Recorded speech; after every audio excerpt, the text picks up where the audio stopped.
అఖిల భారతీయ విద్యార్థి పరిషత్ ఏబీవీపీ భువనగిరి శాఖ ఆధ్వర్యంలో ఈరోజు అక్రమంగా పాఠ్య పుస్తకాలు అమ్ముతున్నటువంటి శ్రీ చైతన్య ఈ-టెక్నో స్కూల్ని మేము సందర్శించి అక్కడ ఉన్నటువంటి పుస్తకాలను పట్టుకొని ఎంఈఓ గారికి తెలియజేయడం జరిగింది.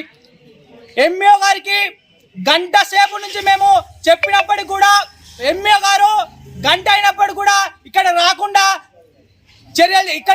వ్యవహరిస్తా ఉన్నాడు. మేము అఖిల భారత నుంచి ఒకటే చెప్తున్నాం, ప్రైవేటు యాజమాన్యంతో కుమ్మకైనటువంటి ఈ యొక్క విద్యాధికారం వెంటనే సస్పెండ్ చేయాలని అఖిల భారత నుంచి విద్యార్థి పరిషత్ మేము డిమాండ్ చేస్తా ఉన్నాం.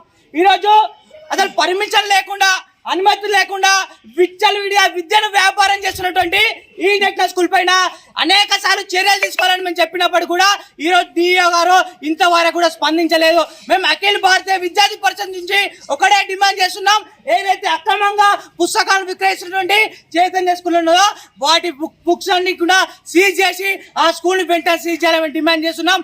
లేని ఎడల అఖిల భారతీయ విద్యార్థి పరిషత్ ఖచ్చితంగా డిఓ ఆఫీస్ ముట్టడేసి అని తెలియజేస్తా ఉన్నాం. ఈరోజు పాఠశాలలన్నీ చదువుకు నిలయాలుగా ఉండాల్సింది పోయి పాఠశాలలన్నీ కూడా వ్యాపార కేంద్రాలు మారుతా ఉన్నాయి. దీన్ని అఖిల భారతీయ విద్యార్థి పరిషత్ తీవ్రంగా ఖండిస్తా ఉన్నది. దీనికి అంతటి కారణం ఎవరంటే విద్యాశాఖ అధికారుల యొక్క నిర్లక్ష్య వైఖరి. కాబట్టి ఇకనైనా విద్యాశాఖ అధికారులు తన యొక్క మొద్దునితనం వీడి ప్రైవేట్ యాజమాన్యంతో కుమ్మక్ కాకుండా పేద విద్యలకు న్యాయం చేయాలని తెలియజేస్తా ఉన్నాం. ఇప్పుడు ఏవైతే మేము పట్టుకున్న పుస్తకాలు ఉన్నాయో వాటిని వెంటనే సీజ్ చేయాలి.